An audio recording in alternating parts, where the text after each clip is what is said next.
itinuring ni Charles Spurgeon ang mga pangako ng Diyos bilang banal, hindi nagbabago at ganap na katiyakan na nakaangkla sa ating buhay. Okay? Sa 2 Korinto, lahat ng pangako ay oo kay Kristo. Itinuro niya ang mga pangakong ito ay dapat paniwalaan, kapatid. Paniwalaan mo, believe. Paniwalaan mo ang pangako ng Diyos ay tutuparin niya. Ang pangako ng Diyos ay totoo. Ang double-minded, isang, totoo ba yung pangako ng Diyos?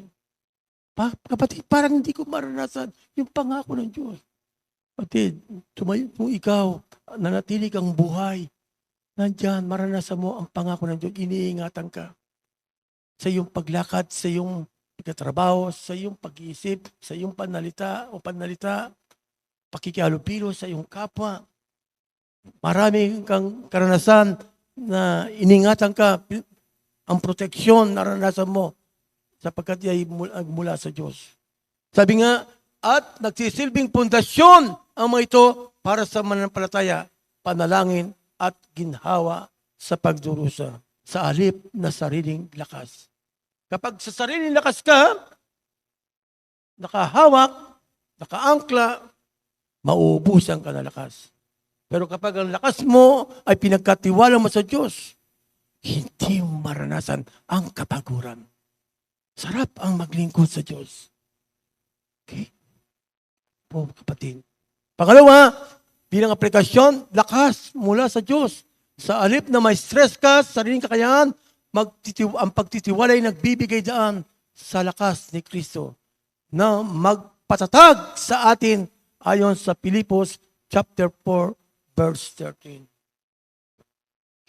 All through Christ sa pamagitan ni Kristo. Okay? Pangatlo, ang mamuhay ayon sa kalooban. Sundin ang kanyang utos habang naghihintay sa katuparan ng pangako. Ang kalooban ng Diyos ang ating susundin, hindi ang ating sariling kalooban. Kung ang sariling kalooban ang sinusunod natin, kapatid, hindi po tayo magtatagumpay. Ang katagumpayan ay wala dito sa mundo. Hindi matatagpuan sa anumang sulok, kundi sa ating makapangyarihang Diyos. Sa panahon ng krisis, ang pagiging matatag ay nagmumula sa paghawak sa mga pangako ng Diyos sa Biblia. Tulad ng Isaiah 41:10 na nangangakong kasama natin siya at hindi dapat matakot. Ang pananampalataya, panalangin at pagtitiwala sa kanyang katapatan. Ano po raw? Ay nagbibigay lakas upang malampasan ang anumang bagyo o pagsubok. Malinaw mga kapatid, sa Isaiah 41:10, ang dami pa po binanggit. Yes. Mamuhay ayon sa kalooban. Sundin ang kanyang mautos habang naghihintay sa katuparan ng pangako sa kanyang muling pagbabalik. Ang pamumuhay ayon sa kalooban ng Diyos ay nangangulugan ng pagtalikod sa kasalanan at pagsunod sa kanyang mga utos habang may pagtitiwala sa kanyang mga pangako. Ang pag-ibig sa Diyos ay naipapakita sa pamagitan ng pagtupad sa kanyang mga utos. Mamuhay tayo ayon sa kalooban ng Diyos, pagtalikod sa kasalanan at pagsunod. Sinabi rin sa Hebreo 10:36, kailangan niyo magtiyaga upang makagawa ninyo ang kalooban ng Diyos at matanggap ninyo ang ipinangako niya. Paano natin matatanggap ang pinangako ng Diyos kung tayo kapatid ay hindi nagtiyaga sa ating paghihintay, sa ating paglilingkod? Maranasan natin ang kapaguran, maranasan natin ang mga pasamantalang kahirapan. Andiyan yung mga temptation, andiyan yung mga persecution sa paglilingkod. Yung paglilingkod mong yan. Isa, no? Ako naranasan sa Bataan. Pero thanks God. Ngayon ko na-realize, kung uminto pala ako, saan kaya ako pupulutin? Kung isa man sa atin, kung uminto sa paglilingkod, uminto sa pag-aaral, uminto sa pagsasanay, wala po kapatid. Wala po mararating. Ang pangako ng Diyos, hindi tayo iiwan, hindi pababayaan. Ito po, lahat po tayo, naranasan po natin ito. tapat mong pangawakan sa panahon ng krisis. I am your strength. Yes.